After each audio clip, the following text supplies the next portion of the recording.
Gaming laptop. বাংলাদেশের মার্কেটে gaming laptop মানে হচ্ছে আসুসের অনেক বড় একটা আধিপত্য, বিকজ একমাত্র আসুসেরই হচ্ছে এত এত ভেরিয়েশন আছে, হোক সেটা কনজিউমার সিরিজ হোক সেটা গেমিং সিরিজ, হিউজ পরিমাণ ভেরিয়েশন অ্যাকচুয়ালি আসুস নিয়ে আসে। তার মধ্যে ওদের টাফ সিরিজগুলো হচ্ছে বেসিক্যালি এন্ট্রি লেভেলের গেমিং। তো যারা হচ্ছে বেসিক বা এন্ট্রি লেভেল একটা গেমিং ল্যাপটপ চাচ্ছিলেন, যেটা দিয়ে আপনারা গেমিং বলেন বা হচ্ছে আপনাদের হাই যে কনফিগারেশনের কাজগুলো আছে, হতে পারে সেটা 4K ভিডিও এডিটিং, বা দেখা গেল আপনারা আর্কিটেকচার লেভেলে কাজ করছেন, বা দেখা গেল আপনারা সফটওয়্যার এনভায়রনমেন্ট রিলেটেড কাজ করছেন, তাদের জন্য বেসিক্যালি টাফ সিরিজের ল্যাপটপগুলো, অর্থাৎ বাজেটের মধ্যে যারা একটা পাওয়ারফুল ল্যাপটপ চাচ্ছিলেন যেটাকে আপনারা পাওয়ার স্টেশন হিসেবে ইউজ করবেন। সো আজকে আমার সামনে হচ্ছে টাফের A15 সিরিজের একটা ল্যাপটপ অ্যাভেলেবেল, যেটা হচ্ছে নতুন জেনারেশনের যে প্রসেসরটা, অর্থাৎ নতুন যে মডেলটা টাফের নতুন লঞ্চ হয়েছে Ryzen 5 4600H, সেই প্রসেসরটা দিয়ে এই মুহূর্তে অ্যাভেলেবেল। সো আজকে হচ্ছে এই ল্যাপটপের ইন ডিটেলস কথা নিয়ে স্পেক নিয়ে কথা বলবো, প্লাস হচ্ছে এটা প্রাইস রেঞ্জ কত বা এটা অ্যাকচুয়ালি ভ্যালু ফর মানি কিনা। সো পুরো ভিডিওটাতে আমি সৈকত আছি আপনাদের সাথে, আর ভিডিওটা না টেনে শুরু থেকে শেষ পর্যন্ত অবশ্যই দেখবেন, স্পেশালি যারা আসুসের টাফ ল্যাপটপগুলো নিতে চাচ্ছিলেন এবং যেটা হচ্ছে Ryzen 1 লাখ টাকার মধ্যে একটা টাফ ল্যাপটপ চাচ্ছিলেন, তাদের জন্য আজকের এই ভিডিওটা। চলুন শুরু করা যায়।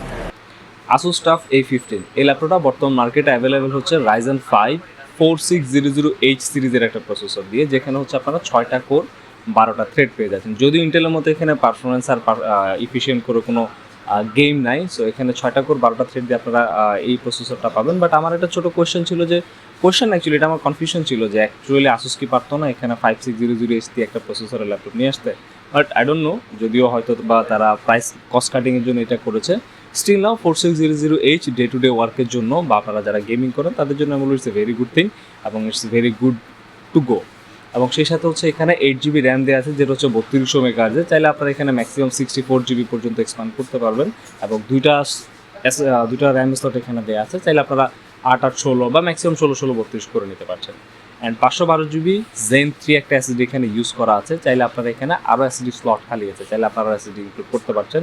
অ্যান্ড এটাকে পাওয়ার আপ করার জন্য হচ্ছে 150 ওয়াটের একটা অ্যাডাপ্টার দেওয়া আছে, এবং সেই সাথে 48 ওয়াটের একটা ব্যাটারি আপনারা পেয়ে যাবেন। ডিসপ্লে নিয়ে একটু কথা না বললেই না, আসুসের ল্যাপটপের ডিসপ্লেগুলো অর্থাৎ গেমিং ল্যাপটপের ডিসপ্লেগুলো কিন্তু আসুস বরাবরের মতো 144 হার্জ দিয়ে নিয়ে আসে। সেই সাথে 15.5 ইঞ্চি রেজুলেশন থাকবে হচ্ছে 1920x1080 পিক্সেল। অ্যান্ড এটা হচ্ছে ব্যাকলিট কিবোর্ড সহ এখানে পেয়ে যাচ্ছেন, যেটা 1 zone RGB, Windows 11, Wi-Fi 6, Bluetooth 5 point, and officially warranty 2 বছর তো থাকছেই। সো এই ল্যাপটপটা অ্যাকচুয়ালি তাদের জন্য যারা হচ্ছে বেসিকলি 1 লাখ টাকার মধ্যে টাফের একটা ল্যাপটপ চাচ্ছিলেন, যেটা অ্যাকচুয়ালি ভ্যালু ফর মানি বলেন বা এটা হচ্ছে লং টাইম ইউজের জন্য খুব আরামসে ইউজ করতে পারবেন, এবং 2 বছর অর্থাৎ নিশ্চিন্তে আপনি যে ল্যাপটপটা ইউজ করতে পারবেন, এরকম একটা ল্যাপটপ খুঁজছিলেন, তাদের জন্য টাফ A15 ল্যাপটপটা।